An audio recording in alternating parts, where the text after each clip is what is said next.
Hello बच्चों, कैसे हो आप सब। तो आज हम लोग पढ़ने वाले हैं किसके बारे में, लैटिस इंथैल्पी के बारे में, कि लैटिस इंथैल्पी क्या होती है और इसको कैसे डिटरमाइन करते हैं हम लोग। तो बड़ा इंटरेस्टिंग लेक्चर होने वाला है। अपनी अपनी नोटबुक और पेन लेके बैठ जाओ, अच्छे से पहले इसको समझो और उसके बाद अपने नोट्स बनाओ, ठीक है। तो क्या है टॉपिक का नाम, लैटिस इंथैल्पी, या इसको हम लोग लैटिस एनर्जी भी बोलते हैं। शॉर्ट में क्या लिख देंगे, एल ई। क्या लिख देंगे इसको, एल ई, ठीक है। तो ये लैटिस एनर्जी होती क्या है, तो देखो ध्यान से। मान लो आपके पास एक गैसियस कैटाइन है Na पॉजिटिव, और कौन सा है, गैसियस है, कैटाइन है ये, ठीक है। अब एक गैसियस एनाइन है क्या, Cl नेगेटिव। अब ये कैटाइन है और ये एनाइन है और दोनों गैसियस स्टेट में है। जब ये दोनों एक दूसरे के क्लोज आएंगे, जब दोनों एक दूसरे के क्या आएंगे, क्लोज आएंगे, तो एक लैटिस फॉर्म करेंगे, एक आयोनिक कंपाउंड फॉर्म करेंगे। क्या फॉर्म करेंगे, एक आयोनिक कंपाउंड, ठीक है। तो ये क्या बनाएंगे, NaCl, एक आयोनिक कंपाउंड फॉर्म किया और कौन सी स्टेट में, सॉलिड स्टेट में कन्वर्ट हो जाएंगे। कौन सी कन्वर्ट में हो जाएंगे, सॉलिड स्टेट में कन्वर्ट हो जाएंगे, ठीक है। तो अब आती है, हमको ये पता है कि जब ये कैटायन और एनायन गैसीय स्टेट में है तो उनकी एनर्जी ज्यादा है, और जब यहां से एक आयोनिक कंपाउंड फॉर्म होगा इन दोनों के कॉम्बिनेशन से, जब ये क्लोज आएंगे और वो सॉलिड स्टेट में फॉर्म हो रहा है, ठीक है, तो उसका एनर्जी क्या है, कम। ये एनर्जी ज्यादा और ये एनर्जी कम। तो देखो जब ज्यादा से कम एनर्जी में जाएंगे तो क्या होगा, एनर्जी को रिलीज करेंगे, एनर्जी को क्या करेंगे, रिलीज। और उस रिलीज्ड एनर्जी को हम लोग यहां पर क्या बोलते हैं, लैटिस एनर्जी बोलते हैं। जो प्लस में जो एनर्जी रिलीज हुई उसको हम लोग क्या बोलते हैं, लैटिस एनर्जी। क्या बोलते हैं उसको, लैटिस एनर्जी। इसका मतलब लैटिस एनर्जी हमको मिल रही है, एनर्जी रिलीज हो रही है, सिस्टम से सराउंडिंग में जा रही है। तो लैटिस एनर्जी का डेफिनेशन क्या हो गया, द अमाउंट ऑफ एनर्जी या द एनर्जी रिलीज्ड व्हेन, अब हो क्या रहा है कि गैसियस कैटायन और गैसियस एनायन के कॉम्बिनेशन से तो क्या बन रहा है हमारे पास, एक आयोनिक कंपाउंड बन रहा है, और वो भी सॉलिड स्टेट में। तो क्या लिख सकता हूं, the energy released when 1 mole of an ionic compound, 1 mole of an ionic compound is formed, is known as क्या बोलेंगे उसको हम लोग, लैटिस एनर्जी, या इसको हम लोग लैटिस इंथैल्पी भी बोलते हैं। और शॉर्ट में क्या लिख देते हैं उसको हम लोग, Le लिख देते हैं। तो lattice energy is the amount of energy released when 1 mole of an ionic compound, या फिर मैं ये बोल सकता हूं कि when 1 mole of a crystal lattice is form, उसको हम लोग क्या बोलते हैं, लैटिस एनर्जी बोलते हैं। क्लियर है, चलो अब समझ तो आ गया कि लैटिस एनर्जी होती है। अब हमको पता लगाना है कि इसको कैलकुलेट कैसे करें, इसको डिटरमाइन कैसे करें। तो भैया सिंपल सी बात है कि as such there is no direct formula to determine the lattice energy. Lattice energy को डिटरमाइन करने का कोई डायरेक्ट फॉर्मूला है ही नहीं। अब जब डायरेक्ट फॉर्मूला नहीं है तो कैसे करेंगे, इनडायरेक्ट फॉर्मूला करेंगे। क्या करेंगे हम लोग, इनडायरेक्ट फॉर्मूला से। क्लियर है, चलो देखो ध्यान से। अब वो इनडायरेक्ट फॉर्मूला जो है, कौन सा फॉर्मूला है, इन डायरेक्ट मेथड बोलो या इनडायरेक्ट फॉर्मूला बोलो, ठीक है। उस इनडायरेक्ट मेथड को या इस इनडायरेक्ट फॉर्मूला को, जिससे कि हम लोग लैटिस एनर्जी को क्या करते हैं, कैलकुलेट करते हैं, डिटरमाइन करते हैं, उसको हम लोग क्या बोलते हैं, बोर्न हैबर साइकिल। क्या बोलते हैं उसको हम लोग, बोर्न हैबर साइकिल। अब कोई आपसे पूछे कि जो बोर्न हैबर साइकिल है उसका मेन एप्लीकेशन क्या है, मेन यूज क्या है, तो हम लोग क्या बताएंगे, to determine the lattice energy. कि अगर हमको लैटिस एनर्जी निकालनी है तो हम लोग जिस साइकिल को यूज करते हैं एज एन इनडायरेक्ट मेथड, उसको हम लोग क्या बोलते हैं, बोर्न हैबर साइकिल। क्लियर है, चलो अब ये बोर्न हैबर साइकिल है क्या, तो इसको हम थोड़ा सा डिटेल में स्टडी करते हैं। क्लियर है, चलिए इसको मिटा दिया जाए एक बार। तो देखो ध्यान से, हमने एग्जांपल लिया किसका, NaCl का। किसका एग्जांपल लिया, NaCl का। अब इस NaCl से एक आयनिक कंपाउंड, या Na और Cl से एक आयनिक कंपाउंड बनाएंगे और लैटिस एनर्जी निकालेंगे। देखो ध्यान से क्या होगा कि मान लो आपके पास है Na सॉलिड, आपके पास क्या है Na सॉलिड, क्लियर है, ओके, और आपके पास है क्या Cl2 गैस। तो बात ये है अगर मैं डायरेक्ट रिएक्शन लिखूं NaCl बनाने का, तो हमको पता है कि हमको क्या चाहिए 1 मोल सोडियम चाहिए और क्या चाहिए 1 मोल क्लोरीन एटम्स चाहिए, लेकिन यहां पे तो Cl2 क्या है मॉलिक्यूल है। अब देखो जो सोडियम है उसकी जो नेचुरल फॉर्म, उसकी जो एलिमेंट्री फॉर्म कौन सी है Na है, वो भी सॉलिड स्टेट में, और जो क्लोरीन है उसकी एलिमेंट्री फॉर्म कौन सी है Cl2 है, और वो कौन सी गैसीय स्टेट में, ठीक है। तो अगर ये 1 मोल लूं तो ये भी 1 मोल लेना पड़ेगा, और ये 1 का मतलब क्या हो गया, इसको हाफ कर दो। अब इनको जब हम लोग ऐड करेंगे तो क्या बन जाएगा, ये बनेगा हमारे पास क्या NaCl सॉलिड। तो क्या डायरेक्ट ऐड करने से हो जाएगा, नहीं होगा। तो फिर हम लोग डायरेक्ट ऐड क्यों कर रहे हैं, हम इसलिए कर रहे हैं क्योंकि हम लोग सीखना चाह रहे हैं कि Na सॉलिड और हाफ Cl2 गैस से जब NaCl फॉर्म होता है तो एक एनर्जी रिलीज होती है। किसकी एनर्जी कम है, इसकी एनर्जी कम है या इनकी एनर्जी कम है, इनकी एनर्जी है ज्यादा, और इनसे जब कंबाइन होकर NaCl बनेगा सॉलिड स्टेट में, उसकी एनर्जी है कम। एनर्जी कम होने का मतलब उसकी स्टेबिलिटी ज्यादा है, तो इसकी स्टेबिलिटी ज्यादा है। जैसे आपके घर में सोडियम क्लोराइड है, नमक है, स्टेबल है ना, आप उसको 10 साल रखोगे तो भी स्टेबल है, 20 साल रखोगे तो भी वो स्टेबल है, तो इसकी स्टेबिलिटी ज्यादा है। तो यानी ज्यादा एनर्जी से कम एनर्जी में आया तो कुछ एनर्जी रिलीज होगी। कब, जब NaCl अपने एलिमेंट्री क्या रिएक्टेंट से बन रहा है, जैसे Na सॉलिड और Cl2 गैस से।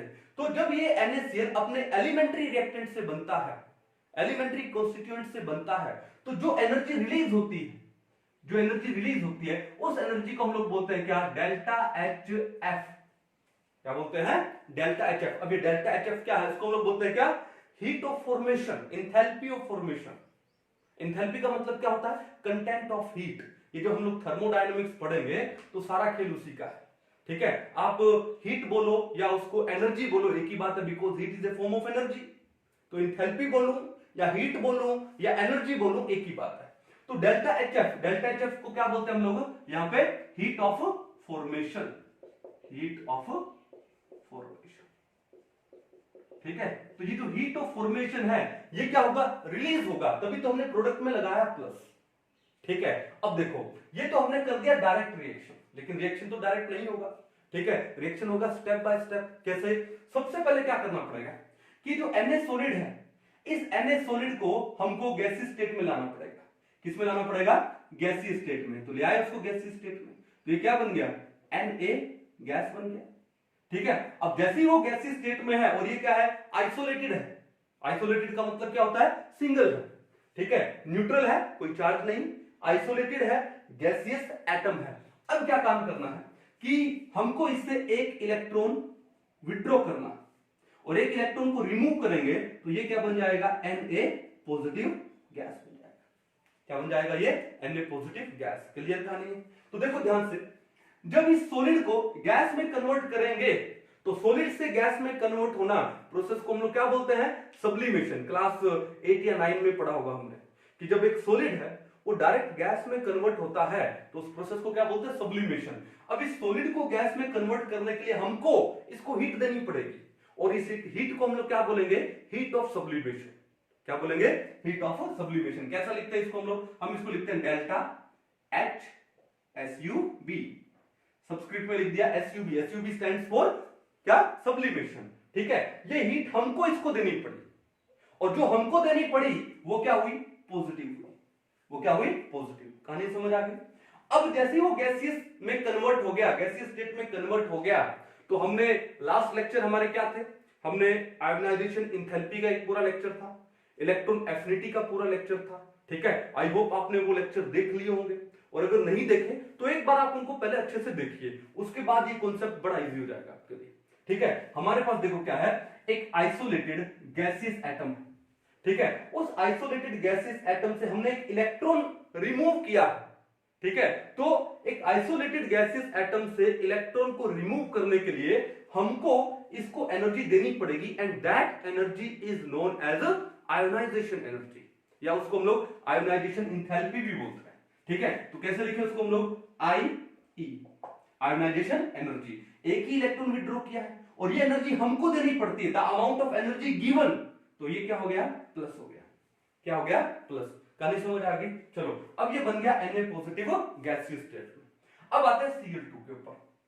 तो देखो Cl2 एक्चुअली है क्या, Cl, ठीक है। तो यहां पर तो दो क्लोरीन एटम्स आपस में बॉन्डेड है, मॉलिक्यूल फॉर्म कर रहा है, लेकिन हमको तो सिर्फ एक ही क्लोरीन चाहिए। तो पहले तो इनके बीच का ये जो बॉन्ड है वो हमको ब्रेक करना पड़ेगा, और किसी बॉन्ड को तोड़ने के लिए एनर्जी देनी पड़ती है।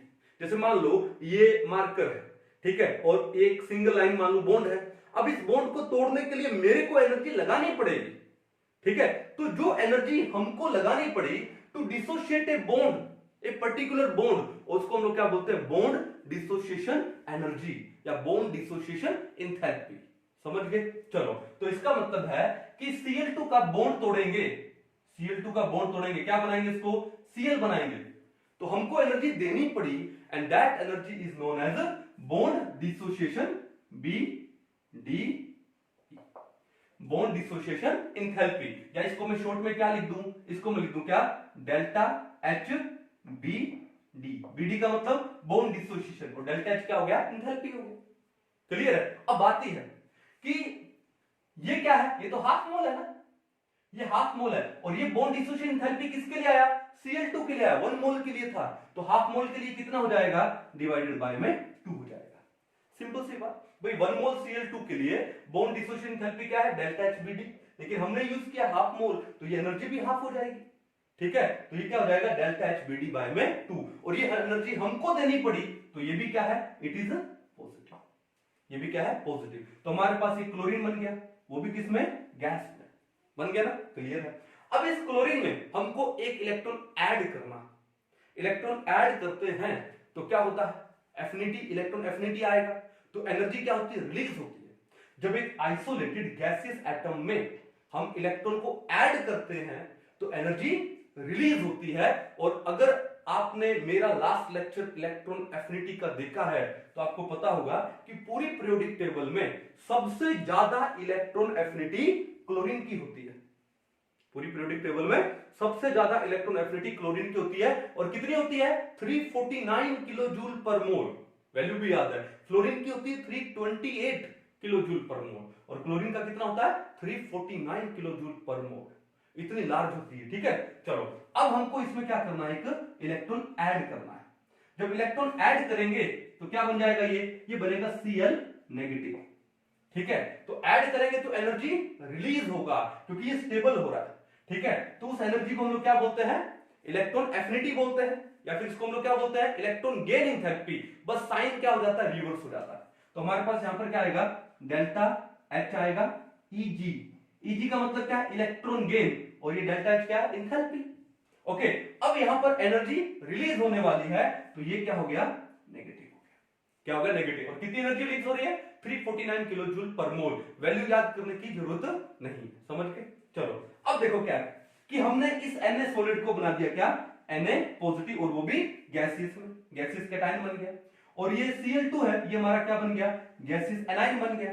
अब जब इन दोनों को हम लोग ऐड करेंगे तो इनके बीच में due to the electrostatic force of attraction क्या बनेगा, ये बनेगा क्या, NaCl सॉलिड बनेगा। क्या बनेगा, NaCl सॉलिड। और अभी हमने क्या बोला कि लैटिस एंथैल्पी क्या होती है, कि जब एक गैसियस कैटायन एक गैसियस एनायन के साथ में मिलता है तो अमाउंट ऑफ एनर्जी जो रिलीज होती है उसको हम लोग क्या बोलते हैं, lattice enthalpy. The energy released when 1 mole of an ionic compound is formed, किससे, from gaseous cation and gaseous anion, क्या बोलते हैं उसको, लैटिस एंथैल्पी। तो भैया ये जो एनर्जी है वो क्या है, लैटिस एंथैल्पी या लैटिस एनर्जी।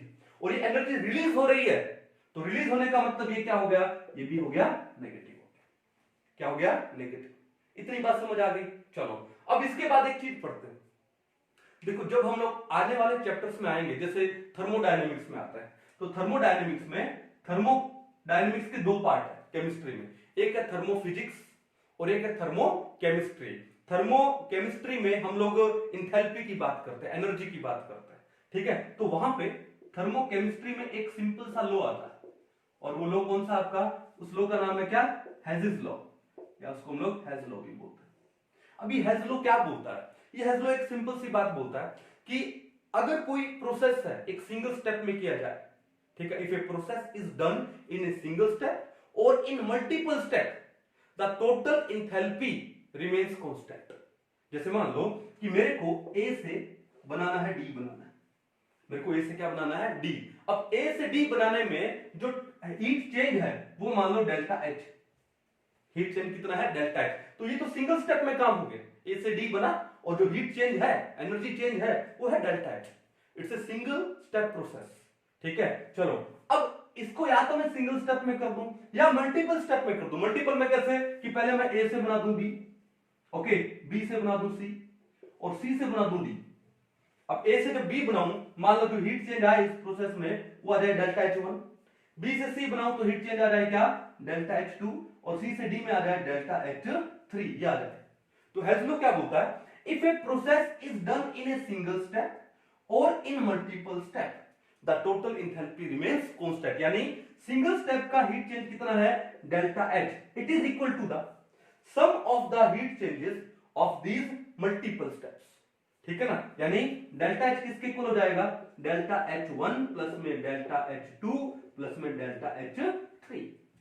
और ऐसा क्यों होता है, बोला ना कि the total energy is constant, energy is neither created nor be destroyed but it can be transformed from one form to another form.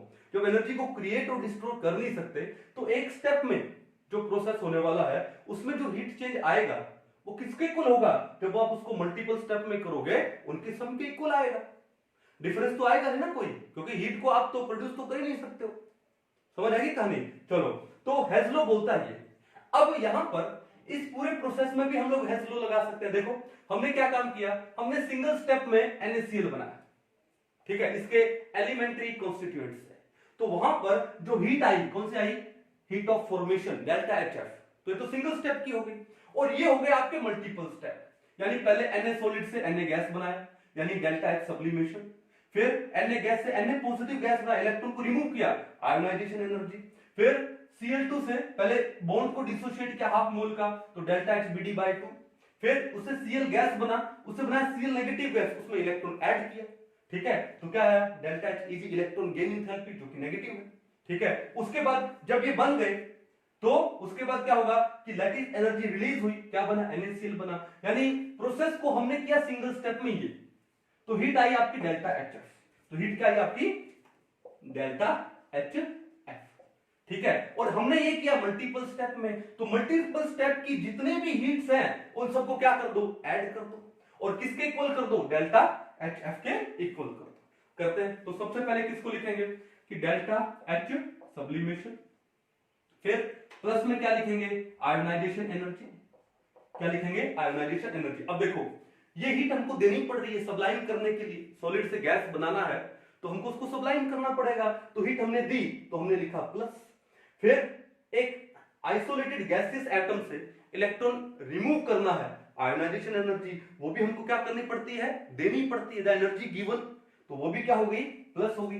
फिर यहां से जो Cl2 था उसको क्या किया, बॉन्ड डिसोशिएट किया, तो वो भी एनर्जी देनी पड़ेगी बॉन्ड तोड़ने के लिए, और हाफ मोल के लिए वो कितनी हो जाएगी, प्लस में डेल्टा HBD/2, ये भी प्लस हो गया।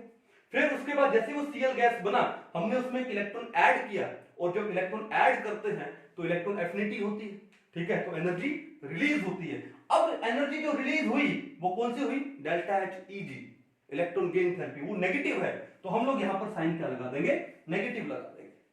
क्योंकि नेगेटिव क्यों लगा, because the energy is released while adding an electron in a neutral gaseous isolated atom, तो वो हो गया नेगेटिव, तो क्या हो गया, डेल्टा Heg हो गया बस। अब उसके बाद देखो क्या है कि यहां से Na पॉजिटिव बना, यहां से Cl नेगेटिव बना गैसियस स्टेट में, तो जब ये कंबाइन करेंगे तो क्या होगा, एक एनर्जी रिलीज होगी, उस एनर्जी को हम लोग क्या बोलते हैं, लैटिस एनर्जी, वो भी रिलीज हो रही है तो नेगेटिव हुआ, तो क्या हो जाएगा, minus lattice energy, lattice energy. Clear है। चलो अब देखो बात ये है कि ये क्या है, माइनस में, इसको इधर ले आते हैं तो ये हो जाएगा प्लस में, और डेल्टा H फॉर्मेशन जो प्लस में है उसको उधर ले जाते हैं, वो क्या हो जाएगा, माइनस में हो जाएगा। क्लियर है? ओके। अब ये प्लस माइनस का मतलब नहीं है, वो आपको जो भी वैल्यू दी जाए आप वो यहाँ पे पुट कर लीजिएगा, सिंपल एंड स्वीट। तो इसका मतलब क्या है कि जो लैटिस एनर्जी है, लैटिस एनर्जी किसके इक्वल आ गया, इट इज इक्वल टू क्या, डेल्टा एच सब्लिमेशन प्लस में आयोनाइजेशन एनर्जी प्लस में डेल्टा एच बीडी बाई 2 यानी बॉन्ड डिस्ट्रीब्यूशन एंथैल्पी का डिवाइडेड बाय 2 माइनस में इलेक्ट्रॉन गेन एंथैल्पी। ओके, और अगर ये प्लस की वैल्यू यहां पर है तो वहां पे जाके माइनस हो जाएगा, माइनस में क्या हो जाएगा, डेल्टा एच ऑफ फॉर्मेशन। ठीक है, तो ये आगे हमारे पास क्या, लैटिस एंथैल्पी। तो आपने एक चीज नोटिस किया कि कोई डायरेक्ट फॉर्मूला नहीं था लैटिस एंथैल्पी को कैलकुलेट करने का, डिटरमाइन का। ये फॉर्मूला क्या है, ये मेथड क्या है, इनडायरेक्ट मेथड है। तो ये जो साइकिल हमारे पास आ रहा है, ये जो साइकिल हमारे पास आ रहा है to determine lattice enthalpy indirectly, इस साइकिल को हम लोग क्या बोलते हैं, बोर्न हैबर साइकिल। क्या बोलते हैं इसको हम लोग, बोर्न हैबर साइकिल। जैसे हमने यहाँ पे सोडियम क्लोराइड को फॉर्म किया है, तो ये सोडियम क्लोराइड को फॉर्म करने का बोर्न हैबर साइकिल है, उसकी लैटिस एंथैल्पी निकालने का बोर्न हैबर साइकिल है। मान लो हम मैग्नीशियम क्लोराइड फॉर्म करेंगे तो उसके लिए उसका बोर्न हैबर साइकिल डिफरेंट हो जाएगा, हम करके देखेंगे अभी। ठीक है, कहानी समझ आई? सो लैटिस एंथैल्पी को डिटरमाइन करना का डायरेक्ट मेथड नहीं है, there is an indirect method and that indirect method is known as Born Haber cycle. Clear है, कोई इशू नहीं है। चलो इसको नोट करो एक बार पहले। हाँ जी, तो ये तो था सोडियम क्लोराइड का। एक काम करते हैं, एक एग्जांपल और लेते हैं। जैसे हम लेते हैं किसको, मैग्नीशियम क्लोराइड को फॉर्म करने का। ठीक है, या हम लोग मैग्नीशियम ऑक्साइड भी ले सकते हैं। ठीक है, चलो तो मैग्नीशियम क्लोराइड को फॉर्म करते हैं पहले बाय बोर्न हैबर साइकिल, हम उसकी लैटिस एंथैल्पी फाइंड आउट करते हैं। चलिए, तो सबसे पहले तो देखो क्या होगा, ये होगा Mg solid plus Cl2 gas. ठीक है, चलो तो क्या बनाएंगे, ये बनाएंगे MgCl2 सॉलिड। ठीक है, तो देखो एलिमेंट्री जो कॉन्स्टिट्यूएंट्स थे MgCl2 के कौन थे, मैग्नीशियम सॉलिड अपनी एलिमेंट्री फॉर्म में है, और क्लोरीन अपनी एलिमेंट्री फॉर्म में किस में होता है, गैसियस में होता है, मोलिकुलर फॉर्म में होता है। ठीक है, तो उससे MgCl2 बना, डायरेक्ट बनाया हमने। कॉन्स्टिट्यूएंट क्या, एटम्स बोलो या मॉलिक्यूल से बोलो। तो यहां पर जो एनर्जी रिलीज होने वाली है उस एनर्जी को क्या बोलेंगे, delta H F, enthalpy of formation या हीट ऑफ फॉर्मेशन। क्लियर है?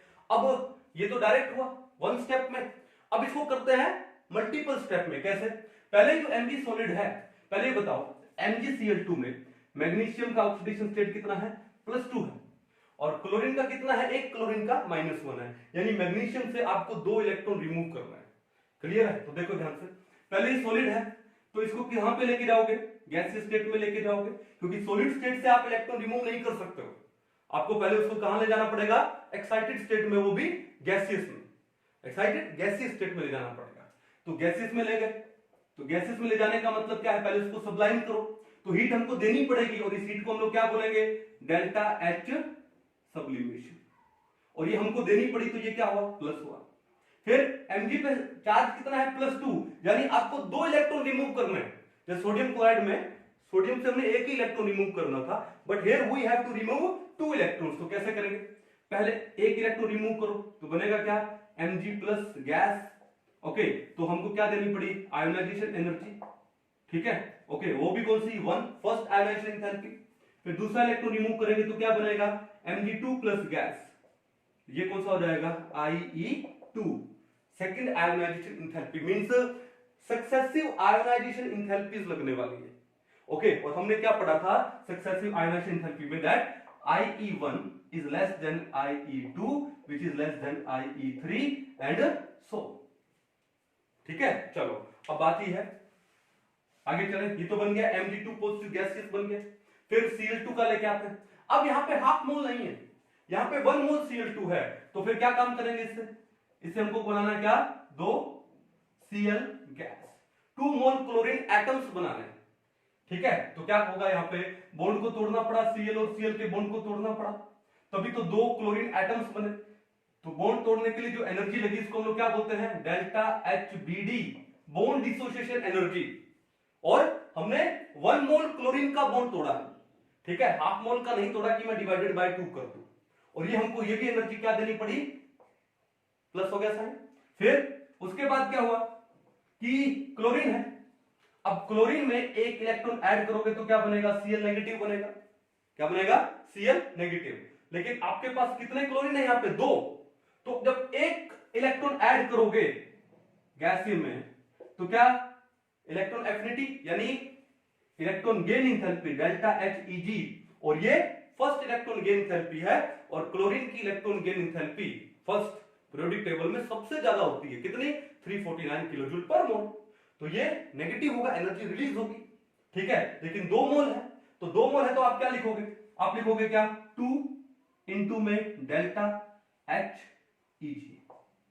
ठीक है, ओके, तो डबल रिलीज होगी ना, क्योंकि 2 मोल क्लोरीन गैसियस एटम्स है आपके पास, ठीक है, और ये हमारे पास क्या आने वाली है, नेगेटिव आने वाली है, ये तो रिलीज होने वाली है, तो ये क्या बन गया हमारे पास बन गया क्या,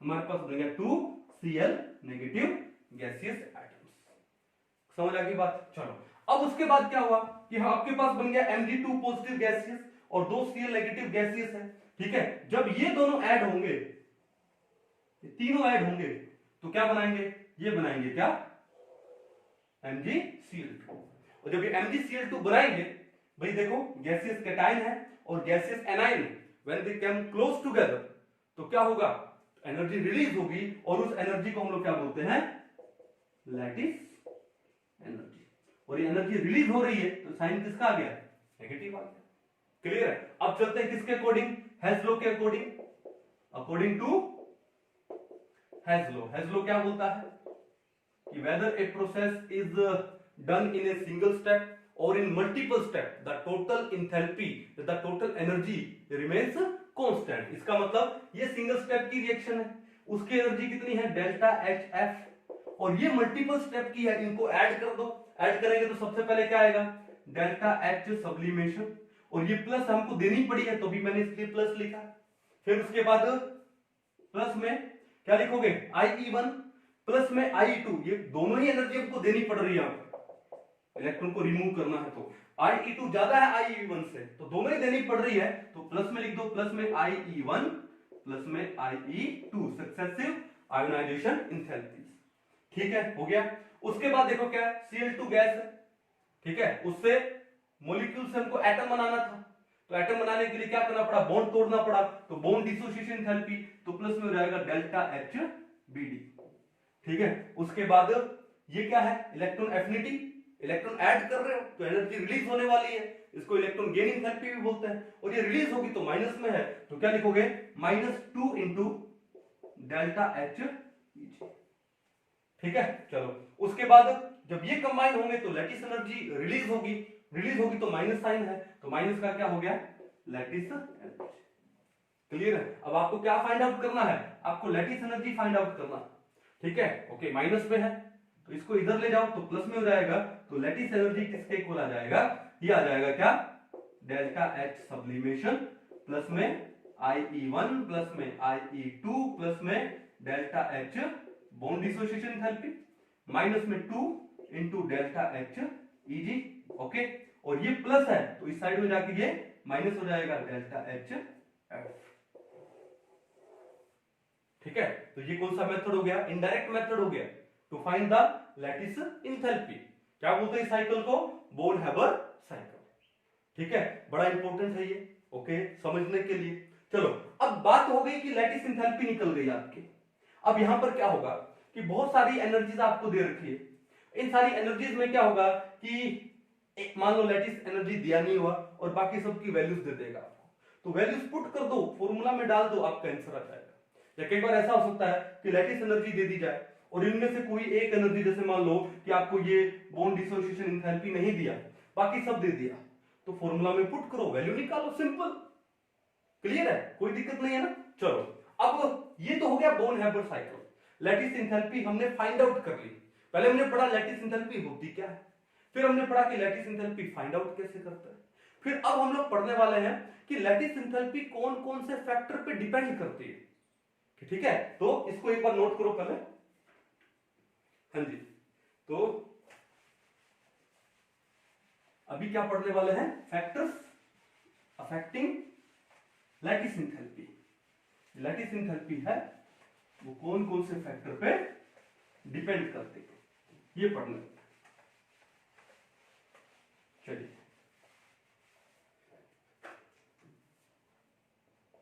फैक्टर्स अफेक्टिंग लैटिस एनर्जी या फिर लैटिस एंथैल्पी। चलिए तो बात यह है कि लैटिस एंथैल्पी का मतलब क्या, दोबारा से देखते हैं कि मान लो सोडियम क्लोराइड का एग्जांपल लेते हैं, ठीक है, कि एक कैटायन था गैसीय स्टेट में, वो एक एनायन के साथ में, वो भी गैसीय स्टेट में कांटेक्ट में आता है तो आयोनिक कंपाउंड फॉर्म होता है सॉलिड स्टेट में, और जो एनर्जी रिलीज होती है उस एनर्जी को हम लोग क्या बोलते हैं, लैटिस एनर्जी बोलते हैं। तो लैटिस एनर्जी क्या है, the amount of energy released when 1 mole of an ionic compound या when 1 mole of a crystal lattice is formed, that is known as lattice enthalpy. Simple सी बात है, जब गैसीय स्टेट में एक कैटायन और एक एनायन क्लोज आएंगे, जब वो क्लोज आएंगे तो उनके बीच में क्या होगा, इलेक्ट्रोस्टैटिक फोर्स ऑफ अट्रैक्शन होगा, ठीक है। ये कैटायन है, ठीक है, ये कैटायन है और ये एनायन है, तो जब ये क्लोज आएंगे तो उनके बीच में क्या होगा, इलेक्ट्रोस्टैटिक फोर्स ऑफ अट्रैक्शन होगा, और अट्रैक्शन से हमेशा एनर्जी रिलीज होती है, और वो एनर्जी यहां पे क्या होगी, लैटिस एनर्जी होगी। क्या होगी, लैटिस एनर्जी, ठीक है। तो देखो अब ये जो फोर्स ऑफ अट्रैक्शन हुआ इनके बीच में, कौन सा, इलेक्ट्रोस्टैटिक फोर्स ऑफ अट्रैक्शन, वो फोर्स ऑफ अट्रैक्शन है, it is directly proportional to क्या, Q1 Q2 अपॉन में क्या होता है, R square, Q1 Q2 upon में R स्क्वायर। ये electrostatic force of attraction between two oppositely charged ions है, ठीक है, किसके डायरेक्टली प्रोपोर्शनल है, Q1 Q2 upon R square. Q1 क्या है, ये कैटायन का चार्ज, Q2 क्या है, एनायन का चार्ज, अपॉन में R क्या हो गया, स्क्वायर हो गया, ठीक है। अब इस इलेक्ट्रोस्टैटिक फोर्स ऑफ अट्रैक्शन से एनर्जी रिलीज होने वाली है, और वो जो एनर्जी है क्या बोलते हैं उसको, लैटिस एनर्जी। वो एनर्जी कौन सी है, लैटिस एनर्जी। और ये जो लैटिस एनर्जी है ये डायरेक्टली प्रोपोर्शनल होती है किसके, ये डायरेक्टली प्रोपोर्शनल होती है किसके, Q1 Q2 अपॉन में R। देखो ये फोर्स है तभी नीचे R स्क्वायर आया, लेकिन ये एनर्जी है, नीचे क्या आया है, R आया, Q1 Q2 बाय में R। अब ये Q1 क्या है, कैटायन का चार्ज, तो इसको मैं Q1 भी लिख सकता हूं, या फिर मैं इसको क्या लिख दूं, Q पॉजिटिव, समझ गए, कैटायन का। Q2 क्या है, एनायन का चार्ज, या फिर मैं इसको क्या लिख दूं, Q नेगेटिव। अपॉन में R का मतलब क्या है, R का मतलब है inter ionic distance, where R is equal to inter ionic distance. अब ये इंटर आयोनिक डिस्टेंस क्या होगा, देखो ध्यान से, ठीक है। मान लो ये कैटायन है और ये एनायन है, ठीक है, इसका कैटायन का न्यूक्लियस ये और एनायन का न्यूक्लियस है, ओके। तो इंटर आयोनिक डिस्टेंस क्या होता है, कि डिस्टेंस बिटवीन देयर न्यूक्लियस, ये होता है। तो देखो ये क्या हुआ, this is the radius of cation यानी R पॉजिटिव, तो ये क्या हुआ, रेडियस ऑफ एनायन यानी R नेगेटिव, और ये पूरा का पूरा हमने क्या लिया है, R लिया, इंटर आयोनिक डिस्टेंस या इंटर न्यूक्लियर डिस्टेंस लिया है। तो जो R है वो किसके इक्वल होगा, that is equal to the radius of cation plus radius of anion, ठीक है। तो इस R की जगह मैं क्या लगा दूं, यहां पे मैं लगा दूं radius of cation plus radius of anion. इसका मतलब है कि जो लैटिस एनर्जी है that is directly proportional to Q positive into, ये देखो इनटू R है, Q negative upon R positive plus R negative, plus का R नेगेटिव। तो कौन से फैक्टर हो गए, तो जो पहला फैक्टर है जिस पे लैटिस एनर्जी डिपेंड करती है वो कौन सा हो गया, चार्ज हो गया। तो देखो ये तो हमने प्लस लिखा है, जैसे मान लो हम लोग लेते हैं यहां पर क्या, हमने ले लिया AlCl3, तो यहां पे एल्यूमिनियम पे चार्ज कितना, +3 है, ठीक है। तो मेरे को ये बताओ जितना ज्यादा चार्ज होगा, जितना चार्ज ज्यादा होगा, चार्ज की तो डायरेक्टली प्रोपोर्शनल है, लैटिस एनर्जी भी उतनी ज्यादा होगी। तो पहला फैक्टर क्या हो गया, चार्ज, पहला फैक्टर कौन सा हो गया, चार्ज, कि लैटिस एनर्जी है वो चार्ज पे डिपेंड करती है, वो चार्ज चाहे एनायन का है चाहे वो कैटायन का है। तो चार्ज जितना ज्यादा होगा लैटिस एनर्जी भी उतनी ही ज्यादा होने वाली है, ठीक है। तो चार्ज की क्या हो गई, डायरेक्टली प्रोपोर्शनल हो गई। दूसरा फैक्टर आता है, वो कौन सा आता है? वो आता है क्या? रेडियस। क्या आता है? रेडियस, कैटायन का और एनायन का। अब देखो, रेडियस को आप कैसे लोगे? साइज से ले लोगे। क्या ले लोगे? साइज से। अब ये रेडियस की क्या है? इनवर्सली प्रोपोर्शनल है। इसका मतलब ये है कि साइज जितना ज्यादा होगा, या फिर इंटर आयोनिक, देखो डिवाइडेड बाय में क्या लिखा था हमने? आर। इंटर आयोनिक डिस्टेंस जितना ज्यादा होगा। अब इंटर आयोनिक डिस्टेंस ज्यादा होने का मतलब क्या है? कि मान लो कि ये कैटायन का साइज है, ये एनायन का साइज है, तो इनके बीच का जो डिस्टेंस है वो भी क्या हो गया? ज्यादा हो गया। यानी अगर कैटायन और एनायन का साइज बड़ा हो जाए तो उनके बीच का डिस्टेंस भी क्या हो जाएगा? ज्यादा हो जाएगा। उनका जो इंटर आयोनिक डिस्टेंस है वो भी ज्यादा हो जाएगा। और अगर इंटर आयोनिक डिस्टेंस ज्यादा हो गया तो लैटिस एंथैल्पी कम हो जाएगी, डिक्रीज हो जाएगी। यानी ये किसके इनवर्सली प्रोपोर्शनल है? लैटिस एंथैल्पी है वो डायरेक्टली प्रोपोर्शनल है किसके? चार्ज। और जो लैटिस एंथैल्पी है वो इनवर्सली प्रोपोर्शनल है किसके? साइज। किसके? Size. Size of cation, size of anion. ठीक है, size of cation and anion. ये बात समझ गए? क्योंकि दो फैक्टर पे लैटिस एनर्जी क्या करती है? डिपेंड करती है। क्लियर है? अब देखो इसको समझते हैं अलग अलग पॉइंट्स। ठीक है, तो ये चीज समझ आ गई। पहला पॉइंट देखो क्या है? पहला पॉइंट या एग्जांपल लेते हैं हम लोग। पहले मान लो आपको दे दिया जाए कि जैसे मान लो कि NaCl और आपको दे दिया क्या? KCl, lithium, sodium, sodium potassium, फिर आपको दे दिया रुबिडियम, ठीक है, फिर क्या दे दिया आपको? Caesium chloride. ठीक है, ये दे दिया। फिर आपसे पूछा जाए कि बताओ इनमें से किसका लैटिस एंथैल्पी ज्यादा होगा? ठीक है, तो हम लोग कैसे देखेंगे कि भाई सबके अंदर आपको एनायन सेम दिया है, सबके अंदर आपको एनायन क्या दिया है? सेम दिया है। तो फिर कहानी कहां पर चली गई? कैटायन पे चली गई। अब कैटायन का चार्ज देखो सबसे पहले। अब सोडियम पे भी 1 पॉजिटिव, पोटेशियम पे भी 1 पॉजिटिव, सबके ऊपर 1 पॉजिटिव चार्ज है। जब चार्ज सेम है तो जो पहला फैक्टर है चार्ज वाला वो तो हमारा क्या होगा? डिसमिस हो गया, क्योंकि चार्ज सबका सेम है। तो कहानी किस पर आ गई? साइज के ऊपर आ गई।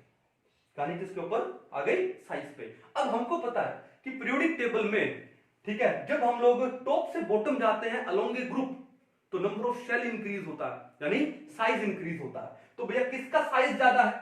सीजियम का साइज ज्यादा, CS पॉजिटिव का साइज ज्यादा है। और lattice enthalpy is inversely proportional to size, यानी जिसका साइज ज्यादा होगा उसकी लैटिस एंथैल्पी क्या होगी? कम होगी। तो इन सब में साइज किसका कम है? Na पॉजिटिव का कम है। और जिसका साइज कम होगा लैटिस एंथैल्पी क्या होगी? ज्यादा होगी। देखो, जब अगर चार्ज सेम हो तो चार्ज वाला फैक्टर हटा दो, फिर आ जाओ किसके ऊपर? साइज के ऊपर आओ। और हमको पता है टॉप से बॉटम जाने पे साइज इंक्रीज होता है, और साइज इंक्रीज होगा तो लैटिस एंथैल्पी डिक्रीज होगी। तो यहां पे लैटिस एंथैल्पी का ऑर्डर क्या जाएगा? यहां पे लैटिस एंथैल्पी का ऑर्डर क्या जाएगा? साइज छोटा इसका है, यानी NaCl का is greater than KCl, greater than RbCl, greater than CSCl, कुछ भी हो जाएगा। कहानी समझ आ रही? चलो, ये हो गया पहला एग्जांपल। दूसरा एग्जांपल लेते हैं। और दूसरा एग्जांपल क्या है? ये तो हम लोग गए क्या? डाउन द ग्रुप गए, अलोंग ए पीरियड चलते। मान लो आपको दे दिया जाए NaCl, फिर आपको दे दिया जाए MgCl2, फिर आपको दे दिया जाए AlCl3, कुछ ऐसा दे दिया जाए। अब आपसे पूछे कि बताओ कि किसका लैटिस एंथैल्पी ज्यादा है, तो सबसे पहले क्या देखोगे कि यार यहाँ पे जो एनायन है वो सेम है। जब एनायन सेम है लीव इट, छोड़ दो। फिर आप आओ चार्ज के ऊपर। सोडियम पे चार्ज कितना है? +1, मैग्नीशियम पे +2, एल्यूमिनियम पे +3। क्या है? एल्यूमिनियम पे +3। तो सबसे पहले किस पे आएंगे? चार्ज पे आएंगे। और lattice enthalpy is directly proportional to charge. जिसका चार्ज ज्यादा होगा, जैसे यहाँ पे इस एल्यूमिनियम का चार्ज ज्यादा है तो उसकी लैटिस एंथैल्पी भी ज्यादा आएगी। तो ऑर्डर क्या आ जाएगा? लैटिस एंथैल्पी का ऑर्डर ही आ जाएगा। क्या आएगा? ऑर्डर ही आ जाएगा। समझ जाओगे? चलो, 2 एग्जांपल हो गए। ठीक है, और एग्जांपल है, इसको एक बार मिटा देते हैं। हाँ जी, ठीक है, चलो अब एग्जांपल नंबर 3 लेते हैं। ठीक है, क्या एग्जांपल है? मान लो हमने ले लिया क्या? LiCl ले लिया हमने एक तो, ठीक है, और हम लोग क्या ले, जैसे एक ले लेते हैं हम लोग MgCl2। क्या ले लेते हैं? MgCl2। ये 2 एग्जांपल हमने लिए। अब कोई आपसे पूछे बताओ किसका लैटिस एंथैल्पी ज्यादा है, तो पहले क्या देखा हमने? पहले देखा कि भैया एनायन सेम है, एनायन सेम है तो छोड़ दो। फिर हमने क्या देखा, हमने देखा कि Li पॉजिटिव, इसका चार्ज है +1 और इसका चार्ज है +2, ठीक है, +1 और +2, क्लियर है। तो बात यह है कि lattice enthalpy is directly proportional to charge, जिसका चार्ज ज्यादा होगा उसका लैटिस एंथैल्पी ज्यादा होगा। तो अगर मैं ये फैक्टर नंबर 1 को अप्लाई करूं तो उसके अकॉर्डिंग, ठीक है, तो LiCl का लैटिस एंथैल्पी MgCl2 से कम होना चाहिए। क्यों? जहां पे चार्ज ज्यादा होगा वहां पे लैटिस एंथैल्पी भी ज्यादा होगा। अब आते हैं दूसरा फैक्टर साइज का। दूसरा फैक्टर किसका? साइज का। अब यहां पर देखो आप लोग कि ये Mg+2 है और ये क्या है? Li+ है। तो साइज किसका छोटा है? तो साइज तो Li पॉजिटिव का छोटा है। किसका छोटा है? Li पॉजिटिव का साइज छोटा है। अगर Li पॉजिटिव का साइज कम है तो उसकी लैटिस एंथैल्पी क्या होनी चाहिए? ज्यादा होनी चाहिए। क्या होनी चाहिए? ज्यादा। यानी अगर मैं ये दूसरा फैक्टर देखूं तो वहां पर अपना आंसर आता है LiCl ग्रेटर देन MgCl2, ठीक है। तो अब क्वेश्चन उठता है कि इन दोनों में से करेक्ट किसको मानना है। तो करेक्ट देखो कैसे मानते हैं। तो बात यह है कि अगर मैं साइज पर आता हूं, मान लो कि भाई ये लिथियम सेकंड पीरियड का है और मैग्नीशियम थर्ड पीरियड का है, ठीक है। तो सेकंड से जब थर्ड पीरियड पर आते हैं तो सिर्फ एक ही शेल इंक्रीज होता है। अब एक शेल इंक्रीज होने से ऐसा तो नहीं है ना कि साइज डबल हो जाएगा या ट्रिपल हो जाएगा, ये तो है नहीं। साइज कितना हो सकता है? साइज हो सकता है कि 1.2 टाइम्स ज्यादा हो जाए, 1.5 टाइम्स ज्यादा हो जाए, ज्यादा से ज्यादा मान लो, बस डबल नहीं होने वाला। लेकिन देखो यहां पे चार्ज क्या हो गया? चार्ज डबल हो गया। चार्ज क्या हो गया? डबल। अब देखो यहां पर हमने क्या पढ़ा कि लैटिस एनर्जी है, it is directly proportional to क्या? Q positive into Q negative. अब देखो चार्ज यहां पे क्या हो रहा है? मल्टीप्लाई हो रहा है अपोन में ये जो रेडियस है वो क्या हो रहा है? ऐड हो रहा है। अब बताओ मल्टीप्लाई की वैल्यू ज्यादा आएगी या एडिशन की वैल्यू ज्यादा आएगी? मान लो आपके पास ये दोनों वैल्यू 10 है मान लो, और ये भी वैल्यू मान लो 10 है, तो अगर देखो 10 इंटू 10 अपॉन इन दोनों की वैल्यू भी मान लो एक बार ऐसे रफली मान लो 10 है, तो ये भी 10 प्लस 10, तो वैल्यू कितनी है ऊपर? 100, लेकिन नीचे वैल्यू कितनी है? 20। बताओ न्यूमरेटर ज्यादा है या डिनोमिनेटर ज्यादा है? ऑब्वियसली न्यूमरेटर ज्यादा है। इसका मतलब कि जो ये तो मल्टीप्लाई में है ना चार्ज वाली फैक्टर, तो ये मल्टीप्लाई में है तो ये वैल्यू ज्यादा आने वाली है, लेकिन ये तो क्या है? एडिशन में है, तो ये वैल्यू कम आने वाली है। तो इसका मतलब है कि अगर मैं कहीं पर ऐसी जगह पे फंस जाऊं जहां पर अकॉर्डिंग टू द चार्ज कोई एक का लैटिस एंथैल्पी ज्यादा हो, लेकिन अकॉर्डिंग टू द साइज दूसरे का लैटिस एंथैल्पी ज्यादा है, तो इन दोनों में से मैं किसको चूज करूंगा? फिर दोनों में से जो मेन फैक्टर, जो डोमिनेटिंग फैक्टर मैं लूंगा वो किसको लूंगा? चार्ज को लूंगा, क्योंकि वो तो मल्टीप्लाई में एक दूसरे के। और जो साइज है, रेडियस, वो तो क्या है? एडिशन में है। तो मेन फैक्टर किसको लोगे? चार्ज को लोगे, ठीक है। और अगर मैं चार्ज को लेता हूं तो अपना आंसर क्या आ जाएगा? MgCl2 का जो लैटिस एंथैल्पी है वो LiCl से क्या होने वाला है? ज्यादा होने वाला है। कहानी समझ गए? कोई दिक्कत नहीं है ना। तो ये कुछ एक फैक्टर्स है जिसपे लैटिस एंथैल्पी या लैटिस एनर्जी क्या करती है? डिपेंड करती है, ठीक है।